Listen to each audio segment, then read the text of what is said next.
name Pablo Escobar, but how much do you know about the team that brought down the Colombian drug lord for good?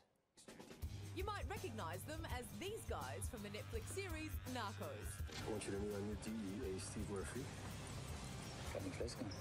Javier Pena and Steve Murphy are the real-life DEA agents that brought down the Medellin cartel and its notorious leader, Pablo Escobar. The hunt for Pablo Escobar, the Colombian drug lord, ended today.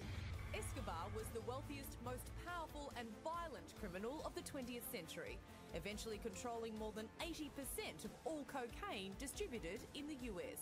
Other traffickers were afraid of Pablo. I mean, this guy, blew up airplanes, doused buildings, killed up Minister of Justice, police officers. Alongside an elite Colombian task force, Pena and Murphy's efforts made history, bringing down Escobar and dismantling an entire international drug cartel. And now they're here in Oz to tell us all about it. Would you please welcome Javier Pena and Steve Murphy?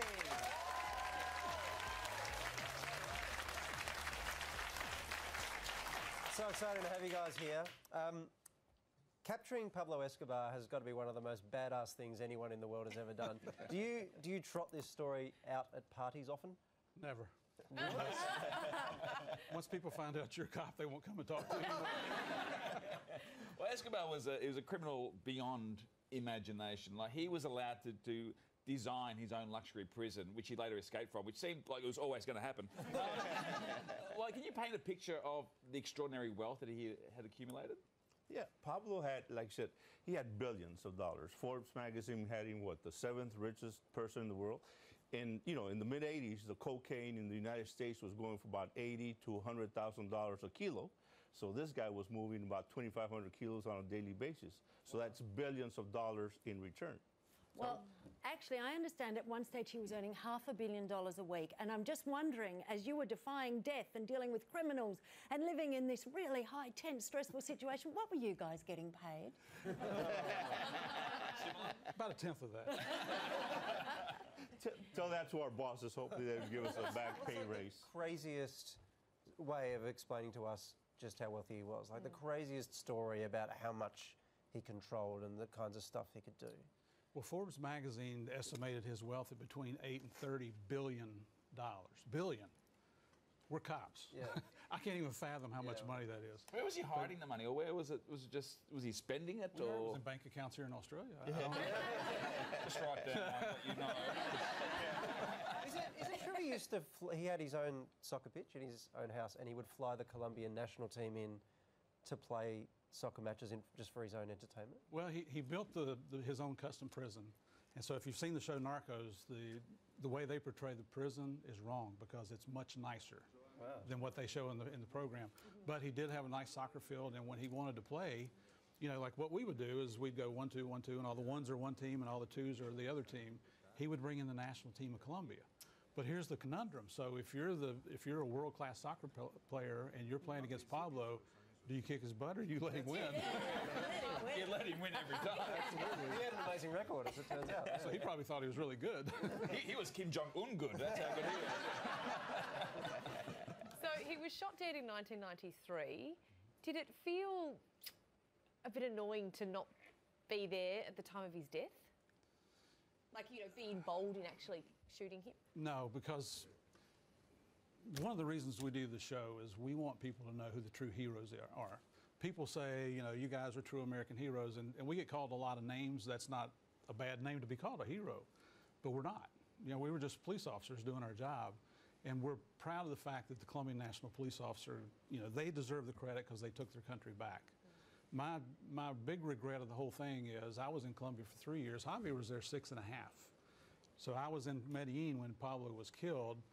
The ambassador had sent him to Miami on a goose chase to chase down this lead that we know was not correct. So it's always bothered me that I was there and he wasn't. But you are heroes, though. So how terrifying... Yeah, can we put this into context? Like, this was a guy who would just knock off politicians if they got in his way. They would just be dead. He would kill judges. He would arrange for that to happen. Right. Anyone, basically, who got in the way of him and his profit would wind up dead. And you guys are suddenly in the middle of the campaign, the investigation to bring him down. A, you must have been terrified. B, why would you take that job? Well, they didn't hire us because we were smart. But, you know, and also, I mean, it was, to me, it was just being at the wrong place at the wrong time. You know, the car bombs. We had never seen car bombs before. Pablo, you know, we call him the inventor of narco-terrorism. I mean, he was placing 10 to 15 car bombs on a daily basis, you know, killed a lot of police officers, killed a lot of friends of mine that were police officers. And, you know, so to us, it was personal because of all our friends that died. And, you know, look at all the innocent people in Colombia that died at the hands of Pablo Escobar, the Avianca bombing, the DOS bombing, presidential candidate, judges, like you mentioned. So it was personal also. Is it fun to watch Narcos back? Is it or is it stressful?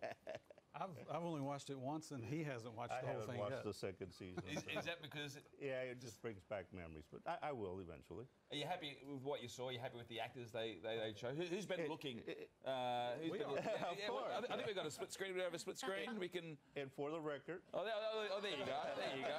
That's pretty good. Pretty happy with those? Yeah. With that. How do you get a thrill out of life after going through the intensity of that experience? Did you just go back to the normal police beat?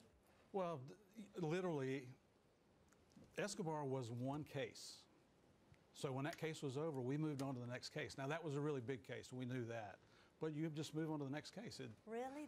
It really... Fines, that kind of thing. And when we transferred back to the States, people, you know, other agents didn't know we were involved in the Escobar case. And they, you know, it's not, you don't talk about it. If somebody brings it up, we talk about it. But Well, they know now. you just don't walk in and say, hey, I killed Pablo. What'd you do? That is literally the first. To find out where you can see the guys in their Capturing Pablo show, head to the links page on our website. Would you please thank Javier Pena and Steve Murphy?